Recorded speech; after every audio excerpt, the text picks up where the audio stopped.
Odisha Hindi classes में स्वागत है।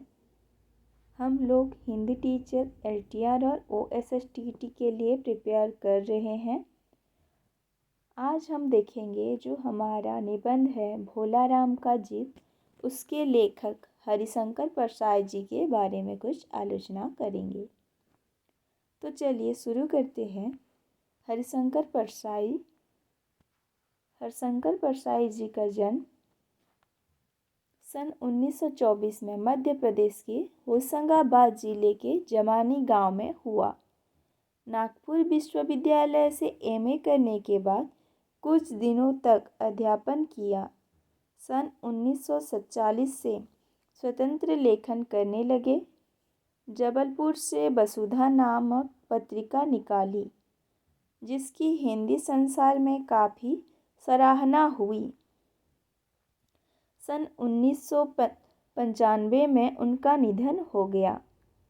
हिंदी के व्यंग्य लेखकों में उनका नाम अग्रणी है। परसाई जी की कुछ कृतियाँ हैं जो कि उनके द्वारा लिखी गई है। कहानी संग्रह है हंसते हैं रोते हैं, जैसे उनके दिन फिरे। उनके द्वारा लिखा गया उपन्यास का नाम है रानी नागफनी की कहानी, तट की खोज। उनके द्वारा और भी बहुत सारे निबंध लिखे गए हैं। तब की बात और थी, भूत के पांव पीछे, बेईमानी की परत, पगडंडियों का जमाना, सदाचार का ताबीज, शिकायत मुझे भी है और अंत में उनका व्यंग्य संग्रह है, जिसमें बहुत सारे व्यंग्य निबंध सब लिखे गए हैं। वैष्णव की फिसलन, तिरछी रेखाएं, ठिठुरता हुआ गणतंत्र, विकलांग श्रद्धा का दौर। लेखन शैली भारतीय जीवन के पाखंड, भ्रष्टाचार, अंतर्विरोध, बेईमानी आदि पर लिखे उनके व्यंग्य लेखों ने शोषण के विरुद्ध साहित्य की भूमिका का निर्वाह किया। उनका व्यंग्य लेखन परिवर्तन की चेतना पैदा करता है। कोरे हास्य से अलग यह व्यंग्य आदर्श के पक्ष में अपनी उपस्थिति दर्ज कराता है। सामाजिक, राजनैतिक और धार्मिक पाखंड पर लिखे उनके व्यंग्यों ने व्यंग्य साहित्य में मानकों का निर्माण किया। परसाई जी बोलचाल की सामान्य भाषा का प्रयोग करते हैं, किंतु संरचना के अनूठापन के कारण उनकी भाषा की मानक क्षमता बहुत बढ़ जाती है। पाठ परिचय जो हम लोग पढ़ रहे हैं, भोला राम का जीव के बारे में जो निबंध है वह हरिशंकर परसाई जी के द्वारा लिखा गया है। तो वो पाठ के बारे में कुछ आलोचना करेंगे। लेखक ने अपने एक परिचित रिटायर कर्मचारी की दुखपूर्ण यथार्थ घटना से प्रेरित होकर इस कहानी की रचना की है। कहानी का कथानक इतना है कि भोला राम के जीव की तलाश स्वर्ग में हो रही है, मगर उसका जीव यमदूत को चकमा देकर अपनी पेंशन की फाइल में घुस गया। जीव की तलाश करते हुए नारद आते हैं और साहब को घूस में अपनी बीना देकर दबी फाइल निकलवाते हैं।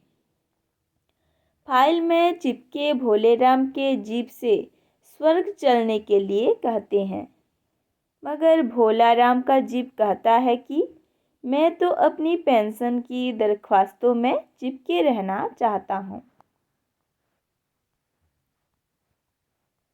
कहानी सौंदर्य कथानक में न होकर उसके सहारे उभारे गए तीखे रिमार्क और चुटीले व्यंग्य के माध्यम से शासकीय ढांचा की लाल फीताशाही, घूसखोरी और क्रूरता को उजागर करने का प्रयत्न किया है।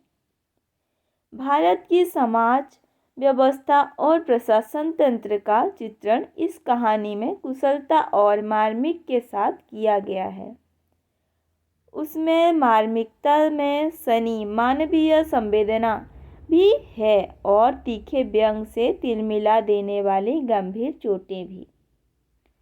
प्रस्तुत कहानी में सरकारी कार्यालयों में पनप रहे भ्रष्टाचार के कारण सामान्य व्यक्ति की बढ़ती हुई परेशानियों का मार्मिक चित्रण किया है। भ्रष्ट सामाजिक और राजनैतिक व्यवस्था में मनुष्य की क्या हालत हो चुकी है। मानवीय संवेदनाएं नष्ट होकर मनुष्य अपने स्वार्थ में निर्लिप्त हो चुका है तथा भ्रष्टाचार के क्रूर व्यवहार को चुपचाप देखने और सहने के अलावा आम इंसान के पास दूसरा कोई साधन नहीं है। इस इकाई के इस निबंध के अध्ययन के बाद आप लोग क्या जान सकेंगे? भ्रष्ट सामाजिक और राजनैतिक व्यवस्था के चरित्र को समझ सकेंगे। नौकरशाही में बढ़ते भ्रष्टाचार के शिकंजे में आम आदमी की अवस्था कितनी असहाय और दयनीय हो जाती है, उसको रेखांकित कर सकेंगे। परसाई जी की रचनाओं का उद्देश्य और सामाजिक परिवर्तन में भूमिका की विवेचन कर सकेंगे। भ्रष्ट नौकरशाही की विसंगतियाँ, उसकी विरूपता और अमानवीय प्रवृत्तियों पर प्रकाश डाल सकेंगे। परसाई जी द्वारा प्रयुक्त व्यंग्यात्मक शैली की विशेषताओं और उसकी सामाजिक परिवर्तन में विशिष्ट भूमिका के मूल्यांकन कर सकेंगे। व्यंग्य के सटीक प्रयोग द्वारा भ्रष्ट नौकरशाही की विरूपता को उजागर करने में कहानी की सफलता और असफलता पर आलोचनात्मक टिप्पणी कर सकेंगे। तो ये था हमारा हरिशंकर परसाई जी के बारे में कुछ जानकारी जो कि एग्ज़ाम में आ सकता है।